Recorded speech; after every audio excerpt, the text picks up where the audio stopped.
관을 내려놓아라. 저 안의 여자는 아직 죽지 않았다. 마을에서 12년 전 쫓겨난 늙은 무당이 장례 행렬 앞을 막아서며 외치자 상여를 메고 가던 사내들의 발이 한꺼번에 멈추었다. 흰 상복을 입은 사람들은 처음에는 귀신 들린 노파의 망언이라 여기며 욕설을 퍼부었지만 그녀가 지팡이를 버리고 관 앞으로 다가가자 웃음은 곧 불안으로 바뀌었다. 마을 훈장은 당장 끌어내라 명했고 상주는 장례를 방해하면 목숨으로 갚게 하겠다고 소리쳤지만 늙은 무당은 아무 설명도 하지 않은 채 관 뚜껑에 손바닥을 대고 천천히 3번 두드렸다. 첫 번째 두드림 뒤에는 산바람이 느티나무 가지를 스치는 소리만 들렸다. 두 번째 두드림이 끝나자 상여 줄에 매달린 흰 종이가 가볍게 떨렸고 관을 매던 사내 하나가 이유 없이 어깨를 움츠렸다. 세 번째 두드림이 울린 뒤에는 아무 일도 없는 듯 잠시 고요가 이어졌다. 사람들은 늙은 무당을 비웃으려 입을 열었지만 바로 그 순간 관 속 깊은 곳에서 둔탁하고 분명한 소리가 1번, 2번, 3번 되돌아왔다. 장례 행렬 전체가 얼어붙었고 죽은 며느리의 시어머니와 마을에서 가장 큰 권세를 쥔 양반만 유난히 창백한 얼굴로 서로를 바라보았다. 누군가는 원혼이 관을 두드린다고 외쳤고 누군가는 산 사람이 갇힌 것이라며 관을 열자고 달려들었다. 그러나 상주는 이미 죽음을 확인했고 시신을 함부로 드러내면 집안의 명예가 무너진다며 사람들을 막았다. 늙은 무당은 관에서 손을 떼고도 안쪽을 향한 시선을 거두지 않았다. 그녀는 방금 들린 3번의 소리가 귀신의 장난이 아니라 자신과 죽은 여인만이 알고 있는 오래된 약속이라고 말했다. 한때 모두에게 재앙이라 불려 쫓겨났던 노파는 어째서 양반과 며느리의 관 속에서 살아있는 신호를 들은 것일까? 이 기이한 장래의 진실이 궁금하다면 끝까지 귀 기울여 주시고 오래된 조선의 이야기가 마음에 남는다면 구독과 좋아요로 함께 해주시기 바란다. 이제 상여가 느티나무에 닿기 전 그날 새벽으로 돌아가 보자. 조선 중엽 깊은 산자락과 넓은 논 사이에 솔개울이라는 작은 마을이 있었다. 봄이면 복사꽃이 피고 가을이면 벼가 황금빛으로 물들었지만 사람들의 마음까지 늘 넉넉한 곳은 아니었다. 마을의 논 절반은 최씨 양반가가 차지했고 나머지 농민들은 그 집안에서 종자와 소를 빌려 농사를 지었다. 흉년이 들면 빚은 눈덩이처럼 불어났고 풍년이 들어도 소작료를 내고 나면 쌀독은 금세 비었다. 사람들은 최씨 집안의 눈 밖에 나면 장터에서조차 곡식을 살 수 없다는 사실을 잘 알고 있었다. 그 집안의 며느리 연화가 죽었다는 소식은 아직 별이 남아있던 새벽에 퍼졌다. 마을 사람들은 전날까지 우물가에서 물을 길었다는 젊은 과부가 갑자기 숨졌다는 말을 듣고 놀랐지만 누구도 시댁의 자세한 사정을 묻지 못했다. 최씨 집안에서는 남편을 잃은 뒤 오래도록 신병을 앓다가 밤중에 숨이 끊어졌다고 발표했다. 시어머니 박씨는 며느리가 남편의 죽음을 견디지 못해 날마다 가슴을 움켜쥐었다고 울먹였고 시숙인 최두마는 시신이 상하기 전에 해가 높이 뜨기 전 매장해야 한다고 재촉했다. 그러나 장례 준비는 죽음이 알려지기 전부터 시작된 것처럼 지나치게 빨랐다. 관은 새벽달기 울기도 전에 이미 안채 마당에 놓여 있었고 염장이는 마을 밖에서 밤중에 불려왔다고 했다. 멀리 사는 친척들에게는 부고조차 보내지 않았으며 평소 집안과 왕래하던 사람들조차 문 밖에서 돌아가야 했다. 상여를 매는 사내들은 많은 둠을 받았지만 입을 함부로 놀리지 말라는 경고도 함께 들었다. 마을 사람들은 이상하다고 생각하면서도 양반가의 일을 의심했다가 화를 입을까 두려워 고개를 숙였다. 연하는 친정이 없는 여인이었다. 어린 시절 어머니를 잃고 여러 친척집을 전전하다가 남의 집 부엌일과 바느질로 겨우 살아왔다. 16살이 되었을 때 병약한 최 씨 집안의 둘째 아들과 혼인했는데 사람들은 가난한 고아가 큰 집안 며느리가 되었으니 복을 얻었다고 말했다. 그러나 화려한 대문 안에서 그녀가 누린 것은 따뜻한 비단옷보다 끝없는 노동과 눈치였다. 남편은 몸이 약했지만 마음이 온순했고 연화에게만은 사람답게 대해 주었다. 두 사람은 서로 의지하며 살았으나 혼인한 지 7해 만에 남편이 갑작스러운 병으로 세상을 떠났다. 남편이 죽은 뒤 연화의 처지는 더욱 어려워졌다. 시어머니는 아들을 잡아먹은 며느리라며 그녀를 원망했고 시숙은 남편이 남긴 논과 창고 열쇠를 모두 가져갔다. 연화는 별채로 밀려나 하루 종일 집안일을 하면서도 제사상 앞에 설 자격조차 얻지 못했다. 그럼에도 집을 떠나지 않은 것은 남편의 죽음에 이상한 점이 있다고 느꼈기 때문이다. 건강이 약했던 것은 사실이지만 마지막 며칠 동안 손끝이 검게 변하고 약을 마실 때마다 숨이 막히는 듯 괴로워했다. 연화는 그 모습을 잊을 수 없었다. 남편이 세상을 떠나기 전날 밤 그는 연화의 손을 잡고 집안 창고와 관련된 일을 조사하고 있다고 말했다. 흉년 때 관아에서 내려온 구휼미가 백성에게 전달되지 않고 최 씨 집안의 뒷창고로 들어왔으며 일부는 장터, 상인에게 비싼 값으로 팔렸다는 것이었다. 그는 장부를 발견했지만 집안에 이름이 적혀 있어 누구도 믿을 수 없다고 했다. 연화가 관아에 알리자고 하자 남편은 관아 아전까지 같은 일에 얽혀 있을 수 있다며 먼저 증거를 숨기겠다고 말했다. 다음 날 그는 약을 마신 뒤 쓰러졌고 다시 일어나지 못했다. 연화는 남편의 유품을 정리하며 장부를 찾으려 했지만 아무것도 발견하지 못했다. 시숙은 죽은 자의 물건을 며느리가 함부로 뒤지는 것은 불경하다며 위패와 서책을 모두 가져갔다. 그러나 연화는 남편이 죽기 전 붉은 실 한 타래를 손에 쥐고 있었던 것을 기억했다. 그는 무엇인가 말하려 했으나 혀가 굳은 듯 소리를 내지 못했고 손가락으로 바닥을 3번 두드린 뒤 숨을 거두었다. 그때 연화는 그것이 단순한 경련이라 생각했지만 시간이 흐를수록 남편이 마지막 힘으로 어떤 신호를 남긴 것이라는 생각이 들었다. 3번의 두드림은 연화에게 낯선 것이 아니었다. 어린 시절 그녀는 눈보라 속에서 쓰러졌다가 산기츬, 오두막에 살던 무당 월선에게 목숨을 구한 적이 있었다.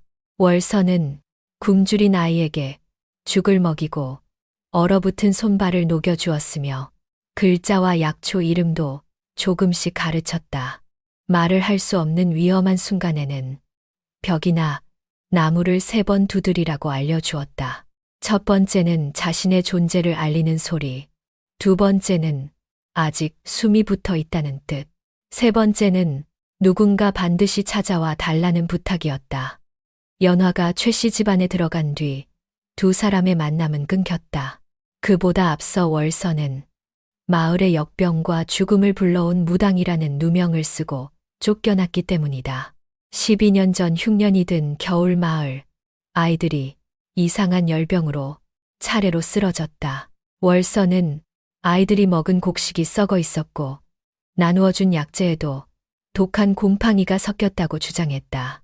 그러나 마을 훈장과 최 씨 집안은 무당이 불길한 말을 퍼뜨려 사람들을 불안하게 한다며 그녀를 탓했다. 병이 번질수록 사람들의 두려움은 분노로 바뀌었고 마침내 그들은 월선의 오두막을 부수고 돌을 던져 마을 밖으로 몰아냈다. 월선은 마을을 떠나면서도 자신이 저주하지 않았다고 외쳤다. 아이들을 죽인 것은 귀신이 아니라 썩은 곡식이며 그것을 감춘 사람들의 욕심이라고 말했다. 하지만 사람들은 듣지 않았다. 누군가는 그녀가 아이들의 혼을 데려갔다고 했고 누군가는 밤마다 산에서 피를 바치는 굿을 한다고 소문을 퍼뜨렸다. 그 후 월선은 산 너머 외딴 골짜기에 살며 약초를 캐고 지나가는 나그네를 치료했다. 마을 사람들은 아플 때 몰래 그녀를 찾아가면서도 돌아오면 저주받은 무당을 본 적 없다고 거짓말했다. 몇 달 전 연화는 산에서 약초를 캐다가 우연히 월선을 다시 만났다. 월선은 머리가 눈처럼 휘어지고 허리가 굽었지만 눈빛만은 어린 시절과 다르지 않았다. 연화는 오랫동안 참아 온 이야기를 모두 털어놓았다. 남편의 이상한 죽음과 사라진 장부, 흉년 때마다 밤중에 시댁 창고로 들어오는 곡식 수레, 그리고 자신을 감시하는 시숙의 하인들까지 말했다. 월선은 그 말을 듣고 12년 전 자신이 쫓겨난 사건과 같은 뿌리일 수 있다고 했다. 월선은 당시 역병에 걸린 아이들의 집에서 모두 같은 구휼미 자루를 발견했다고 설명했다. 곡식은 오래되어 검게 변했고 마을 유력자들이 좋은 쌀을 빼돌린 뒤 썩은 곡식을 가난한 집에 나누어 준 흔적이 있었다. 월선은 남은 자루와 창고 표식을 증거로 모았지만 관아에 가기 전 누군가 오두막에 불을 질러 모두 사라졌다. 이후 그녀는 무당의 저주라는 누명을 쓰고 쫓겨났으며 진실을 말해줄 사람들도 가족이 해를 입을까 두려워 침묵했다. 연화의 남편은 어쩌면 같은 비밀을 다시 발견했을지도 몰랐다. 두 사람은 증거를 더 모은 뒤 멀리 떨어진 현감에게 직접 알리기로 했다. 월선은 마을 관아의 아정까지 믿을 수 없으므로 서두르지 말라고 당부했다. 연화는 남편의 위패와 유품을 다시 살피고 집안 창고의 출입 날짜를 적어두기로 했다. 그러나 시댁 사람들이 눈치챌 경우를 대비해 월선은 어린 시절의 약속을 다시 확인했다. 말을 할 수 없으면 3번 두드리거라. 벽이든 바닥이든 관짝이든 상관없다. 다른 이들이 귀신 소리라 해도 나는 네가 살아있다는 뜻으로 들으마. 연화는 그 말을 듣고 웃었지만 두 사람 모두 그런 날이 실제로 올 수 있음을 두려워했다. 장례 전날 저녁, 연화는 시어머니의 부름을 받고 안채로 들어갔다. 박 씨는 평소와 달리 다정한 목소리로 며느리가 남편을 잃고 너무 오래 고생했다며 따뜻한 약을 내밀었다. 약을 가져온 사람은 마을 약방 주인이었고 그는 마음을 안정시키는 귀한 처방이라고 말했다. 연화는 약그릇에서 낯선 쓴 냄새를 맡고 마시기를 망설였다. 그러자 시숙 최두만은 최근 그녀가 집안 장부와 창고를 몰래 뒤진 일을 알고 있다며 남편의 유품을 어디에 숨겼는지 순순히 말하라고 압박했다. 연화는 아무것도 모른다고 부인했지만 최두만은 남편이 죽기 전 구휼미 장부를 빼돌렸으며 그녀가 그것을 이어받았다고 확신했다. 그는 집안의 명예를 더럽히면 친정도 없는 과부 하나쯤 사라져도 찾을 사람이 없다고 말했다. 연화는 방을 나가려 했지만 문 밖에는 하인들이 서 있었다. 시어머니는 약을 마시면 모든 걱정이 사라지고 조용히 살 수 있다며 눈물을 흘리는 척했다. 연화는 거절하면 그 자리에서 해를 입을 수 있다고 판단해 약을 입에 머금었으나 일부는 소매 안으로 흘려보냈다. 약을 삼킨 지 얼마 지나지 않아 연화의 혀가 굽고 손끝이 차가워졌다. 눈앞에 촛불이 여러 갈래로 갈라졌으며 사람들의 말소리는 물속에서 들리는 것처럼 멀어졌다. 그녀는 독이 들어있음을 깨닫고 몸을 일으키려 했지만 다리에 힘이 빠졌다. 최두만은 약방 주인에게 숨과 맥을 확인하게 했고 그는 잠시 연화의 손목을 잡은 뒤 곧 숨이 끊길 것이라고 말했다. 그러나 연화는 모든 말을 듣고 있었다. 몸을 움직일 수 없었을 뿐 정신은 완전히 사라지지 않았다. 연화가 바닥에 쓰러지자 시어머니는 비명을 지르며 며느리가 신병으로 죽었다고 사람들을 불렀다. 밤이 깊었는데도 염장이가 곧바로 도착했고 마당 한쪽에서는 미리 준비된 관이 나왔다. 연화는 차가운 물로 얼굴이 닦이고 수의가 입혀지는 동안에도 의식이 남아 있었다. 입을 열어 소리치려 했지만 숨이 너무 약해 한 음절도 내지 못했다. 염장이의 손이 아직 따뜻한 팔과 굳지 않은 손가락에 닿았을 때 잠시 멈추었으나 최두만이 은전 주머니를 내밀자 그는 눈을 피하고 일을 계속했다. 관 안에 눕혀진 연화는 어둠과 나무 냄새 속에서 자신이 산채로 묻힐 것임을 깨달았다. 그녀는 손가락 하나라도 움직이려 애썼지만 몸은 돌처럼 무거웠다. 관뚜껑이 내려오기 전 시어머니와 시숙이 장부의 위치를 알아내지 못했으니 집과 남편의 유품을 다시 뒤져야 한다고 속삭이는 소리가 들렸다. 연화는 남편의 위패 밑바닥에 숨긴 붉은 실과 편지를 떠올렸다. 그러나 그곳에 장부가 있는지조차 확신할 수 없었다. 곧 못을 박는 둔탁한 소리가 들렸고 모든 빛이 사라졌다. 그녀는 관 속에서 시간을 알 수 없었다. 숨을 크게 쉬면 남은 공기가 빨리 사라질 것 같아 가늘게 호흡했고 손톱으로 뚜껑을 긁으려 했지만 힘이 부족했다. 몸은 죽은 사람처럼 차가워졌으나 귀에는 장례 준비와 울음소리가 모두 들렸다. 새벽닭이 울고 사람들이 관을 들어 올렸을 때 연화의 머리는 나무 벽에 가볍게 부딪혔다. 그녀는 그 충격으로 오른손 검지에 아주 작은 감각이 돌아온 것을 느꼈다. 어린 시절 월선이 가르친 3번의 신호가 떠올랐지만 아직 관 밖까지 들릴 만큼 움직일 수 없었다. 장례 행렬은 해가 떠오르기 전 최 씨 집안을 나섰다. 상여 앞에서는 곡소리가 이어졌지만 시어머니의 울음은 눈물보다 목소리가 더 컸다. 최두만은 사람들에게 길을 서두르라 재촉했고 마을 훈장은 과부가 남편을 따라 일찍 세상을 떠났으니 정절이 깊다며 집안의 덕을 칭송했다. 어떤 사람은 젊은 나이에 불쌍하다고 했지만 대부분은 양반가에서 정성껏 장례를 치러주니 복받은 죽음이라고 말했다. 누구도 관속 여인이 모든 말을 듣고 있다는 사실을 상상하지 못했다. 행렬이 마을 어귀의 오래된 느티나무에 가까워졌을 때 산길 위에서 검은 그림자 하나가 내려왔다. 낡은 회색 치마와 검푸른 저고리를 입고 흰 머리를 거칠게 묶은 늙은 여인이었다. 허리에는 약초 주머니가 여러 개 매달려 있었고 손에는 비바람에 다른 나무 지팡이가 들려 있었다. 사람들은 얼굴을 알아보자마자 저주받은 무당이 돌아왔다며 웅성거렸다. 누군가는 길가에 돌을 집었고 12년 전 병으로 아이를 잃은 아비는 그녀를 향해 재앙을 다시 불러오려 왔느냐고 욕했다. 월선은 날아오는 흙덩이와 돌을 피하지 않았다. 이마에 작은 상처가 생기고 어깨가 흔들렸지만 그녀는 상여 앞에 서서 관에서 눈을 떼지 않았다. 전날 밤 산새들이 갑자기 울음을 멈추고 오래 보관한 약초 그릇의 물이 3번 흔들리는 꿈을 꾸었다고 말하면 사람들은 더욱 비웃을 터였다. 사실 월선이 이곳에 온 이유는 꿈만이 아니었다.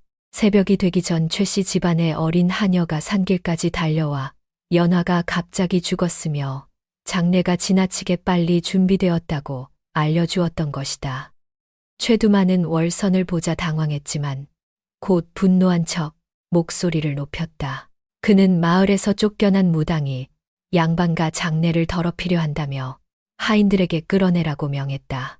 월선은 하인들이 팔을 잡으려 하자 지팡이로 땅을 세게 내리치며 연화의 얼굴을 마지막으로 확인했는지 숨이 완전히 두푼 뒤 얼마 동안 기다렸는지 어째서 친척에게 부고도 보내지 않고 새벽에 매장하려 하는지 차례로 물었다. 최두만은 집안의 일을 천한 무당에게 설명할 이유가 없다며 답하지 않았다. 시어머니 박씨는 월선이 며느리의 혼을 이용해 돈을 뜯으려 한다고 울부짖었다. 마을 훈장도 이미 염장이와 약방 주인이 죽음을 확인했으므로 장례를 멈출 근거가 없다고 말했다. 월선은 약방 주인을 바라보며 어떤 약을 먹였는지 물었다. 그는 신병을 달래는 평범한 약이라 답했지만 눈을 마주치지 못하고 계속 손가락으로 소매 끝을 비볐다. 월선은 그 버릇이 거짓말을 할 때마다 나타난다는 것을 오래전부터 알고 있었다. 그녀는 관 가까이 다가가 나무 냄새 아래 희미하게 스며나온 동말풀과 천남성의 향을 맡았다. 월선은 관을 당장 내려놓으라고 외쳤다. 상역군들은 최두만과 마을 훈장의 눈치를 보며 움직이지 않았다. 그녀는 죽은 몸에서는 나기 어려운 미세한 열기와 약초 냄새가 관틈에서 새어나오고 있으며 연화가 완전히 숨을 거둔 것이 아닐 수 있다고 말했다. 사람들은 무당이 귀신 냄새를 맡는다며 비웃었지만 염장이는 얼굴을 들지 못했다.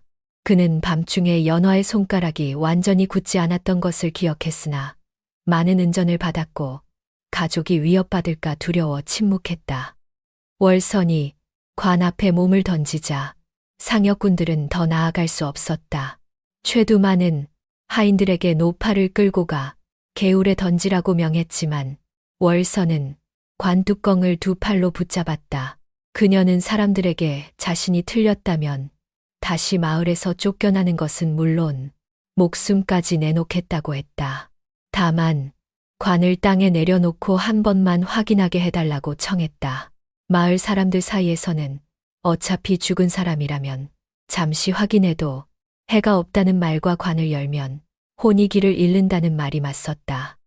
혼란이 커지는 동안 관 속의 연화는 익숙한 목소리를 들었다. 세월과 바람 때문에 거칠어졌지만 어린 시절 자신을 살려준 목소리임을 알아볼 수 있었다. 그녀는 남은 힘을 오른손 검지에 모았다. 그러나 관 밖에서는 욕설과 울음 상여 장식이 흔들리는 소리가 뒤엉켜 작은 움직임이 들릴 리 없었다. 연화는 월선이 자신에게 약속했던 말을 떠올렸다. 벽이든 바닥이든 관짝이든 3번 두드리면 다른 이들이 귀신 소리라 해도 반드시 살아있다는 뜻으로 듣겠다고 했던 약속이었다. 월선은 사람들의 소리를 잠재우기 위해 손바닥을 관 위에 올렸다. 그녀는 연화가 듣고 있을 것이라 믿으며 첫 번째로 천천히 두드렸다. 관 속에서 연화는 손가락을 움직였지만 소리는 나지 않았다. 월선이 두 번째로 두드리자 검지 끝이 나무에 닿아 아주 희미한 마찰음이 생겼다. 3번째 두드림 뒤 연화는 팔 전체의 힘을 끌어모아 손가락 마디로 관 옆면을 3번 쳤다. 둔탁하지만 분명한 소리가 나무를 타고 밖으로 퍼졌고 장례 행렬은 죽은 듯 조용해졌다. 월선은 눈을 감고 그 소리를 들었다. 첫 번째는 자신의 존재를 알리는 두드림이었고 두 번째는 아직 살아있다는 뜻이며 3번째는 반드시 찾아와 달라는 구조의 신호였다. 그녀는 천천히 눈을 뜨고 최두만과 박씨를 바라보았다. 두 사람의 얼굴에는 슬픔이 아니라 계획이 무너질까 두려워하는 공포가 떠올라 있었다. 월선은 관을 가리키며 낮고 단호하게 말했다. 이것은 원혼의 소리가 아니다. 저 아이가 살아있다는 소리다. 지금 관을 열지 않으면 이 마을은 살아있는 사람을 제 손으로 묻은 죄를 영원히 안고 살아가게 될 것이다. 15년 전 겨울 솔개울 마을은 몇 달째 이어진 흉년과 매서운 추위에 짓눌려 있었다. 노는 갈라지고 장독은 비었으며 산에서 나무 껍질을 벗기려는 사람들끼리 다투는 일까지 생겼다. 그 무렵 월선은 마을 끝 산기담의 작은 초가에서 홀로 살았다. 사람들은 그녀를 무당이라 불렀지만 월선이 하는 일은 굿보다 약초를 캐고 산모의 아이를 받아내며 가난한 집의 열병을 돌보는 것이 더 많았다. 돈이 없는 사람에게는 약값을 받지 않았고 갚을 것이 없는 이는 마른 장작 한 묶음이나 물 한 동이만 가져오게 했다. 그럼에도 마을 사람들은 월선을 가까이 하지 않았다. 병이 들면 밤중에 얼굴을 가리고 찾아오면서도 날이 밝으면 그녀와 아무 관계도 없는 척했다. 아이가 태어나면 산모의 목숨을 구해달라고 빌다가도 집안에 불행이 생기면 무당의 기운이 따라왔기 때문이라고 수군거렸다.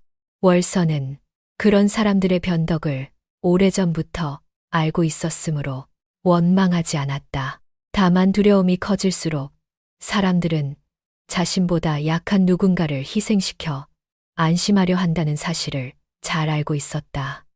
어느 눈보라치는 날, 월서는 산에서 돌아오다 길가의 마른 풀더미 옆에 작은 몸 하나가 쓰러져 있는 것을 발견했다.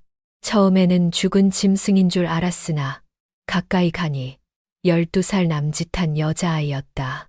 아이는 얇은 챔저고리만 걸친 채 맨발이었고 손에는 깨진 챙그릇 하나를 꼭 쥐고 있었다. 얼굴은 파랗게 질렸지만 입가에는 아직 미세한 숨결이 남아 있었다. 월서는 아이를 등에 업고 오두막으로 달려가 젖은 옷을 벗기고 따뜻한 물에 손발을 담갔다. 아이의 이름은 연화였다. 어머니가 병으로 죽은 뒤 먼 친척 집에 맡겨졌지만 흉년이 심해지자 그 집에서도 더는 먹일 수 없다며 내쫓겼다. 연화는 사흘 동안 마을과 산길을 떠돌며 구걸했으나 누구도 문을 열어주지 않았다. 마지막에는 빈 챙그릇을 들고 부잣집 부엌 뒤에 섰다가 하인들에게 쫓겨났고 눈길을 걷다가 힘이 다해 쓰러졌다. 연화는 정신을 차린 뒤 월선의 얼굴을 보자 겁에 질려 벽 쪽으로 몸을 피했다. 마을에서 무당을 만나면 혼을 빼앗긴다는 말을 들었던 것이다. 월선은 아이가 두려워하는 것을 보고 억지로 다가가지 않았다. 그녀는 난로 옆에 따뜻한 죽 한 그릇을 놓고 자신이 밖에서 장작을 패는 동안 천천히 먹으라고 말했다. 연화는 처음에는 손도 대지 않았지만 배고픔을 견디지 못하고 한 숟갈씩 입에 넣기 시작했다. 월선이 다시 들어왔을 때 그릇은 깨끗이 비어 있었고 아이는 눈물을 흘리면서도 고맙다는 말을 하지 못했다. 월선은 고맙다는 말보다 살아있는 숨이 더 중요하다며 배가 차면 그때 이야기를 하자고 했다. 연화는 며칠 동안 고열과 기침에 시달렸다. 월선은 산에서 캐온 도라지와 마른 생강을 다려 먹이고 밤마다 아이의 이마를 닦아주었다. 열이 가장 높던 밤, 연화는 죽은 어머니를 찾으며 흐느꼈다. 월선은 아이를 품에 안고 어머니가 돌아오지는 못하지만 살아있는 사람은 남겨진 숨으로 서로를 지켜야 한다고 달랬다. 그날 이후 연화는 월선을 두려워하지 않았다. 그녀는 월선을 스승이자 어머니처럼 따르기 시작했고 오두막의 작은 일들을 스스로 도왔다. 월선은 연화에게 약초의 이름부터 가르쳤다. 잎 모양이 비슷해도 사람을 살리는 풀과 해치는 풀이 다르며 냄새와 줄기, 뿌리의 색을 모두 살펴야 한다고 했다. 연화는 기억력이 좋아 한 번 본 약초를 거의 잊지 않았다. 월선은 아이가 단순히 심부름만 하게 두지 않고 글자도 가르쳤다. 가난한 사람이 글을 모르면 남이 대신 적어준 장부와 계약서에 속을 수 있으며 약한 사람일수록 자기 이름과 빚의 숫자를 읽을 줄 알아야 한다는 이유였다. 연화는 자신의 이름을 처음 종이에 쓴 날 오랫동안 글자를 바라보았다. 부모도 친척도 자신을 귀찮은 입으로만 여겼는데 종이 위에 적힌 두 글자는 세상에 자신이 존재한다는 증거처럼 느껴졌다. 월선은 이름을 쓰는 것만으로는 부족하다고 말했다. 누군가 그 이름을 지우려 할 때 스스로 다시 적을 수 있어야 하며 말할 수 없는 순간에도 살아있음을 알리는 방법을 알아야 한다고 했다. 그 말은 이후 두 사람의 운명을 바꾸는 약속이 되었다. 어느 날 월선은 연화를 산속 빈 숯가마로 데려갔다. 안쪽은 어둡고 밖의 소리가 거의 들리지 않았다. 월선은 사람이 위험에 처하면 목소리가 나오지 않거나 입을 막힐 수도 있다고 설명했다. 그럴 때는 손가락이나 돌로 벽을 3번 두드리라고 가르쳤다. 첫 번째는 여기 있다는 뜻이고, 두 번째는 아직 살아있다는 뜻이며, 세 번째는 나를 찾아달라는 뜻이었다. 월선이 벽을 3번 두드리자 연화도 반대편에서 같은 수로 답했다. 두 사람은 이후 장난처럼 여러 곳에서 신호를 주고받았다. 연화가 약초를 캐다 길을 잃으면 나무를 3번 두드렸고, 월선은 지팡이로 바위를 3번 쳐 방향을 알려주었다. 밤에 천둥이 심해 연화가 두려워하면 방바닥을 3번 두드렸고, 월선은 부엌에서 같은 소리로 답했다. 그 신호는 점차 말보다 깊은 믿음이 되었다. 3번의 소리를 들으면 상대가 어디에 있든 자신을 버리지 않았다는 사실을 알 수 있었기 때문이다. 연화가 16살이 되었을 무렵 최 씨 집안에서 어린 몸종을 구한다는 소식이 들렸다. 친척들은 연화를 그 집에 보내고 곡식을 받으려 했다. 월선은 반대했지만 가난한 고아가 선택할 수 있는 길은 많지 않았다. 다행히 최 씨 집안의 둘째 아들이 병약하여 곁에서 책을 읽어주고 약을 챙길 여자가 필요했고, 연화가 글을 조금 안다는 사실을 알게 되면서 몸종이 아니라 혼처로 들어가게 되었다. 사람들은 고아가 양반가 며느리가 되었으니 팔자가 폈다고 부러워했다. 혼례 전날 연화는 월선의 오두막을 찾아와 오래도록 울었다. 비단 옷을 입고 가마를 타게 되었지만 그 집에서 자신을 사람으로 대할지 두려웠기 때문이다. 월선은 좋은 집이란 기와가 높고 창고가 큰 곳이 아니라 약한 사람이 말할 때 들어주는 곳이라고 했다. 만약 누구도 연화의 말을 듣지 않는다면 3번의 신호를 기억하라고 당부했다. 월선은 붉은 실로 작은 매듭을 만들어 연화의 손목에 묶어주며 신분이 바뀌어도 자기 목소리를 잃지 말라고 말했다. 최 씨 집안에서의 첫 해는 겉보기에는 평온했다. 병약한 남편은 조용하고 온순했으며 연화가 글을 읽을 줄 아는 것을 기뻐했다. 그는 밤마다 농서와 역사책을 함께 읽었고 하인들에게도 함부로 말하지 않았다. 그러나 시어머니는 가난한 집안 출신 며느리가 아들을 홀렸다고 생각했고, 시숙은 연화가 집안 장부를 읽을 수 있다는 사실을 불편해했다. 연화는 큰 집의 며느리였지만 중요한 자리에서는 늘 물러나야 했고 친정이 없다는 이유로 무시받았다. 월선과 연화는 한동안 만나지 못했다. 양반과 며느리가 쫓겨난 무당과 어울린다는 소문이 나면 큰 화가 될 수 있었기 때문이다. 그러나 연화는 장날이면 믿을 만한 아이를 통해 말린 대추와 작은 편지를 보냈다. 월선도 산에서 캔 약초와 짧은 답장을 돌려보냈다. 편지에는 긴 이야기를 쓰지 못했지만 끝에는 늘 작은 점 3개를 찍었다. 그것은 서로가 살아있으며 아직 잊지 않았다는 뜻이었다. 그 무렵 마을에 큰 역병이 돌기 시작했다. 처음에는 가난한 집 아이들이 배앓이와 고열로 쓰러졌고 며칠 뒤에는 어른들까지 같은 증상을 보였다. 마을 사람들은 산신이 노했다고 믿어 굿을 해야 한다며 월선을 찾아왔다. 월선은 환자들의 혀와 손톱 먹은 곡식을 살핀 뒤 병의 원인이 귀신이 아니라 썩은 곡식일 가능성이 크다고 말했다. 모든 환자 집에서 관아가 나누어 준 구율미 자루가 발견되었고 쌀에서는 검은 곰팡이 냄새가 났다. 월선은 마을 사람들에게 그 곡식을 당장 버리고 깨끗한 물을 끓여 마시라고 했다.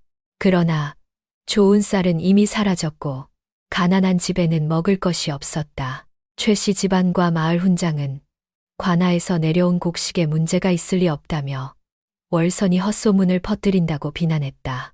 그들은 백성이 곡식을 버리면 마을이 더 혼란스러워지고 월선이 굿을 하기 위해 일부러 병을 키운다고 주장했다. 사람들은 아이를 살리고 싶었지만 양반가와 훈장의 말을 거스르기도 두려웠다. 월선은 병든 아이들의 집에서 남은 곡식 자루를 모았다.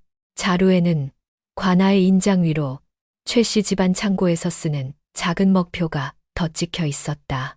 그녀는 좋은 구율미를 빼돌린 뒤 오래된 썩은 곡식을 대신 나누어 준 것이라 의심했다. 몇몇 농민도 밤중에 최 씨 집안 뒷문으로 새 곡식 수레가 들어가는 것을 보았다고 말했다. 그러나 공식적으로 증언하겠다는 사람은 없었다. 모두 소작지를 잃거나 가족이 해를 입을까 두려워했다. 연화의 남편은 이 소식을 듣고 몰래 월선을 찾아왔다. 그는 집안의 창고 장부에서 관아의 구율미 양과 실제로 나간 양이 다르다는 사실을 발견했다고 했다. 최 씨 집안은 좋은 쌀을 장터, 상인에게 팔고 오래된 곡식을 가난한 집에 나누어 차액을 챙기고 있었다. 그는 친형과 어머니가 이런 일에 관여했다는 사실을 믿기 어려워했지만 장부의 인장과 날짜는 분명했다. 월선은 증거를 복사해 멀리 있는 현감에게 보내자고 제안했다. 그러나 그들이 움직이기 전에 월선에 오두막에 불이 났다. 곡식 자루와 약초 기록, 아이들의 증상과 날짜를 적은 종이가 모두 타버렸다.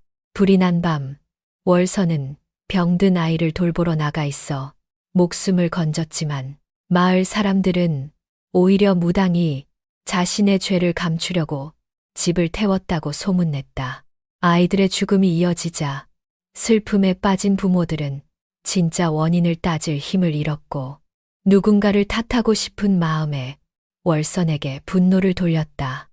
최 씨 집안과 마을 훈장은 월선이 산신의 노여움을 샀으며 그녀를 마을에서 내보내야 역병이 끝난다고 주장했다.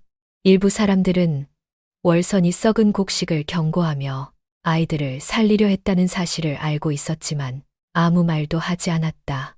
결국 사람들은 월선에 남은 물건을 길에 내던지고 돌과 흙을 던지며 마을 밖으로 몰아냈다. 월선은 피가 흐르는 이마를 누르면서도 자신을 위해 변명하지 않았다. 다만 남은 곡식을 아이들에게 먹이지 말라고 마지막까지 외쳤다. 연화는 이 일을 뒤늦게 알고 시댁을 빠져나오려 했지만 문 밖으로 나갈 수 없었다. 시어머니는 며느리가 무당과 가까웠다는 사실이 알려지면 집안의 명예가 더럽혀진다며 감시를 붙였다. 연화의 남편도 집안의 압박을 받아 한동안 밖으로 나오지 못했다. 그는 가족의 죄를 밝히려 했지만 아픈 몸과 두려움 때문에 결단을 내리지 못했다. 그렇게 월선은 산 너머로 사라졌고 마을 사람들은 그녀가 떠난 뒤 병이 줄어들자 정말 무당의 저주가 끝났다고 믿었다. 그러나 병이 줄어든 것은 월선이 경고한 뒤 사람들이 몰래 썩은 곡식을 버리고 새물을 끓여 먹기 시작했기 때문이었다. 누구도 그 사실을 입 밖에 내지 않았다. 최 씨 집안은 사건이 잠잠해지자 구율미 장부를 다시 정리하고 관련된 하인들을 다른 고을로 보냈다. 연화의 남편은 그때부터 가족 몰래 기록을 모으기 시작했다. 그는 월선이 누명을 쓰고 쫓겨난 죄를 언젠가 바로잡아야 한다고 생각했지만 확실한 증거를 손에 넣기 전에는 누구도 믿지 않기로 했다. 12년이 흐른 뒤 연화가 산에서 월선을 다시 만났을 때 두 사람은 한동안 아무 말도 하지 못했다. 월선은 양반과 며느리가 된 연화를 보고 안도했지만 눈빛 깊은 곳에 오래된 두려움이 남아있음을 알아차렸다. 연화는 남편의 죽음과 사라진 장부, 시댁의 감시를 털어놓으며 자신이 너무 늦게 찾아왔다고 사과했다. 월선은 늦었다고 생각하는 순간에도 사람이 살아있다면 아직 할 수 있는 일이 남아있다고 말했다. 연화는 남편이 마지막으로 바닥을 3번 두드렸다는 사실도 이야기했다. 월선은 그 말을 듣고 얼굴을 굳혔다.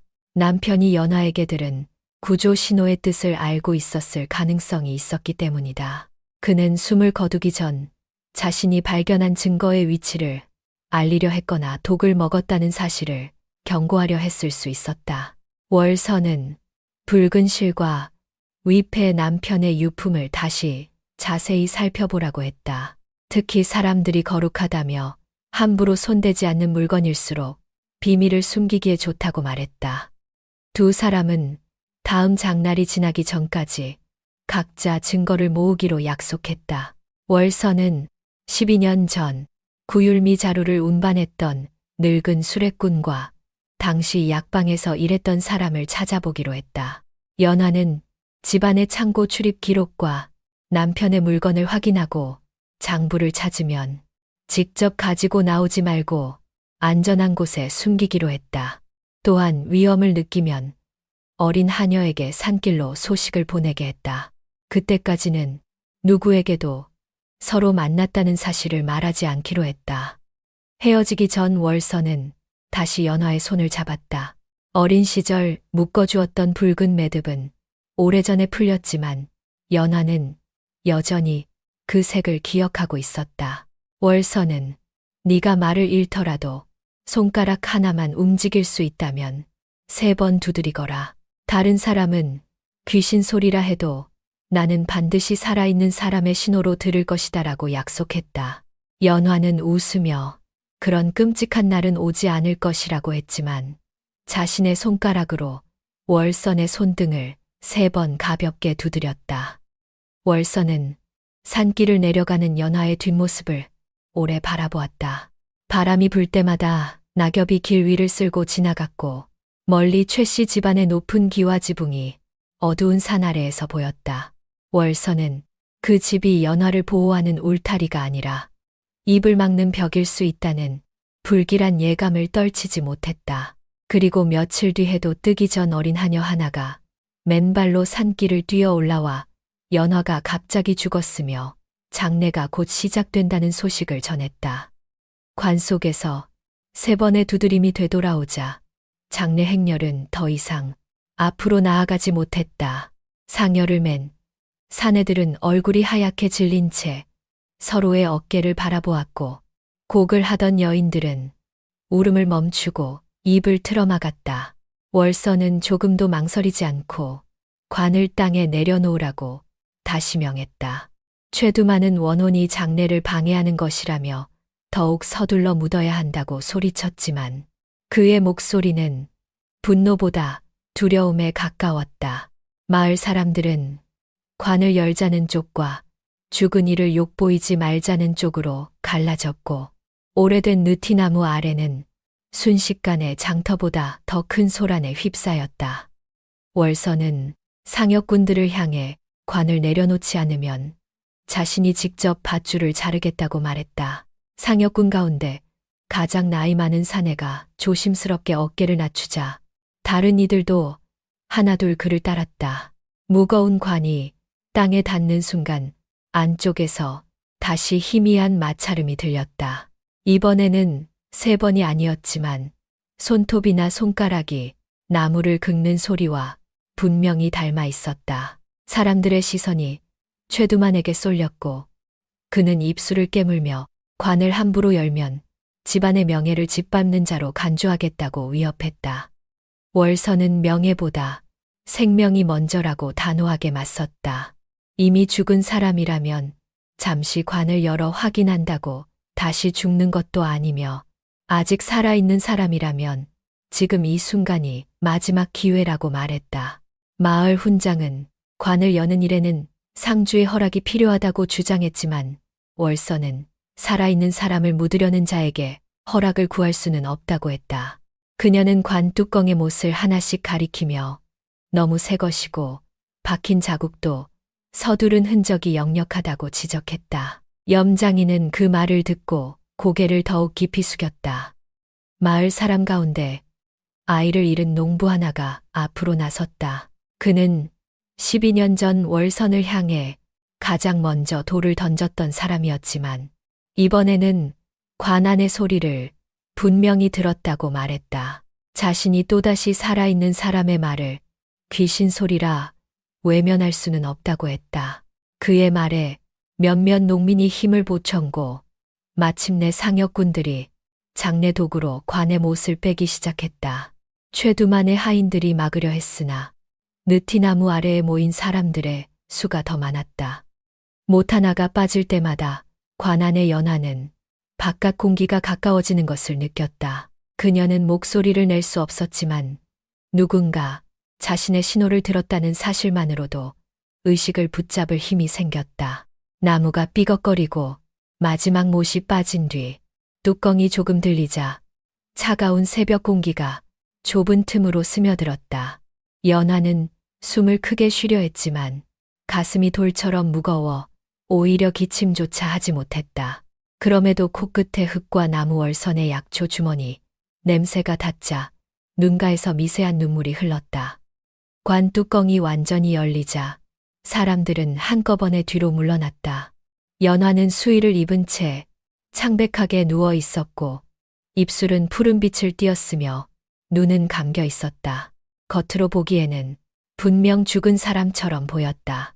최두만은 보라며 이미 숨이 끊긴 사람이라고 외쳤고 시어머니 박씨는 며느리의 시신을 세상에 드러냈다며 가슴을 치는 시굿을 했다. 그러나 월선은 그들의 소리를 무시하고 관 안으로 손을 넣어 연화의 귀 뒤와 목가슴을 차례로 살폈다. 월선은 손가락 끝으로 목의 맥을 오래 짚었다. 처음에는 아무것도 느껴지지 않았지만 숨을 죽이고 기다리자 아주 먼 곳에서 물방울이 떨어지는 듯한 미세한 움직임이 손끝에 닿았다. 그녀는 연화의 코아래에 얇은 솜실을 대고 기다렸다. 솜실은 거의 움직이지 않았지만 긴 시간이 지난 뒤 아주 조금 흔들렸다. 월선은 살아있다고 외치지 않고 먼저 연화의 눈꺼풀을 들어 동공을 살폈다. 빛에 반응하는 움직임은 느렸으나 완전히 사라지지 않았다. 이 아이는 죽지 않았다. 숨과 맥이 너무 약해 죽은 것처럼 보일 뿐이다. 월선의 말이 떨어지자 사람들은 서로를 밀치며 관 가까이 다가왔다. 최두만은 무당이 시신을 흔들어 산 사람처럼 꾸민다고 고함쳤지만 월선은 연화의 오른손을 들어 보였다. 검지는 다른 손가락보다 아주 조금 굽어 있었고 손톱 아래에는 갓 긁힌 나무가루가 끼어 있었다. 관 안쪽 벽에도 손가락이 겨우 움직인 듯 짧은 긁힘이 세 줄 남아 있었다. 그 흔적을 본 사람들의 표정에서 의심이 두려움으로 바뀌었다. 염장이는 더 버티지 못하고 무릎을 꿇었다.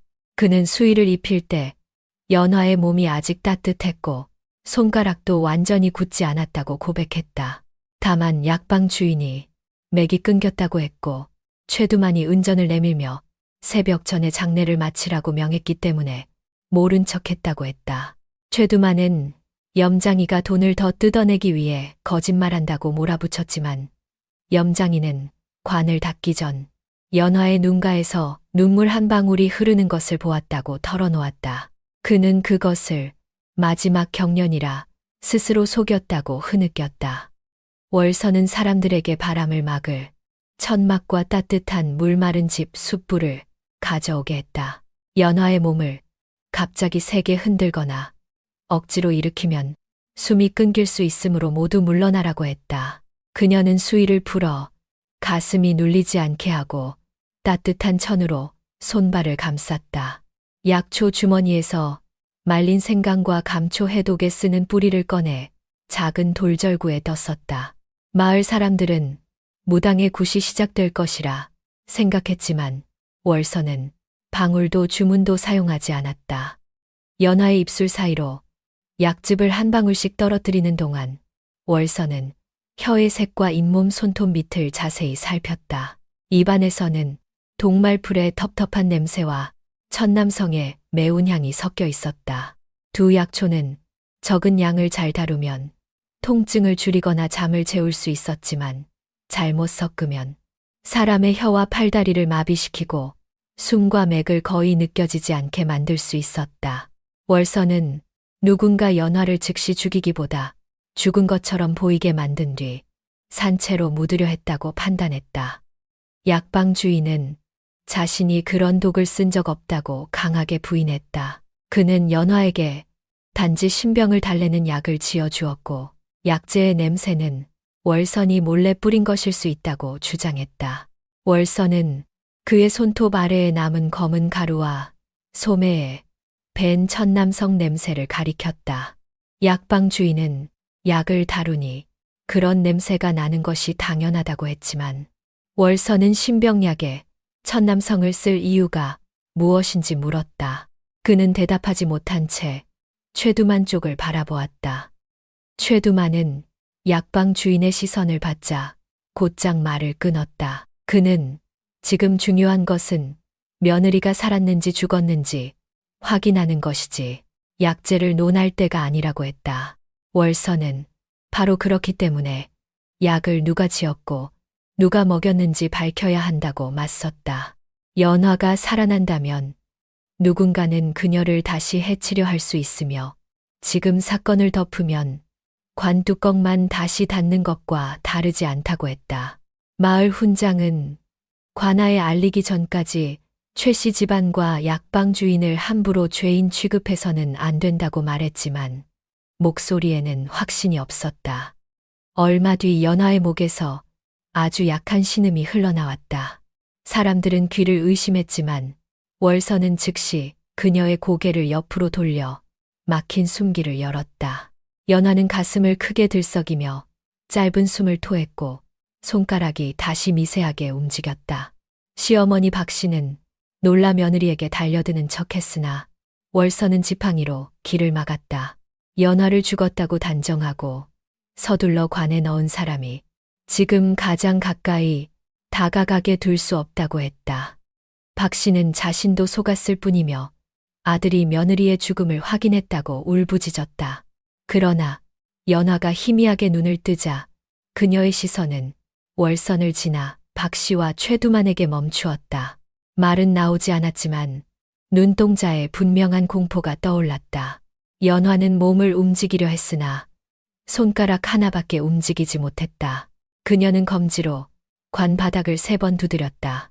월선은 그 소리가 단순히 살아있다는 뜻만이 아니라 눈앞에 위험한 사람이 있다는 경고임을 알아차렸다. 월선은 사람들에게 연화를 최 씨 집안으로 돌려보내지 않겠다고 선언했다. 상태가 안정될 때까지 느티나무 옆 제각이나 믿을 만한 집에서 돌봐야 한다고 했다. 최두만은 며느리는 자기 집안 사람이며 외부인이 데려갈 수 없다고 맞섰다. 월선은 조금 전까지만 해도 죽었다며 땅에 묻으려던 사람이 이제와 가족의 권리를 말하는 것이 우습다고 했다. 마을 사람들 사이에서도 연화를 다시 그 집으로 보내면 안 된다는 목소리가 커졌다. 마침 느티나무 근처에 사는 늙은 농부 부부가 빈 사랑채를 내주겠다고 나섰다. 그들은 12년 전 병든 손자를 월선에게 맡겼다가 살렸지만 다른 사람들의 눈이 두려워 그녀가 쫓겨날 때 침묵했던 이들이었다. 늙은 농부는 그때의 죄를 다시 반복하지 않겠다며 연화를 자신의 집으로 옮기자고 했다. 월선은 상역군들에게 관 대신 문짝을 떼어 간이 들 것을 만들게 했고 연화를 따뜻한 이불에 감싸 조심스럽게 옮겼다. 연화는 농부의 사랑채에서 하루 동안 깊은 혼수와 짧은 각성을 반복했다.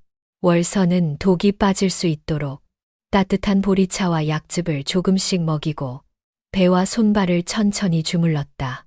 밤이 되자 연화는 눈을 오래 뜰 수 있게 되었지만 혀는 여전히 굳어 있었다. 그녀는 무언가 말하려다가 숨이 막히면 손가락으로 3번 두드렸다.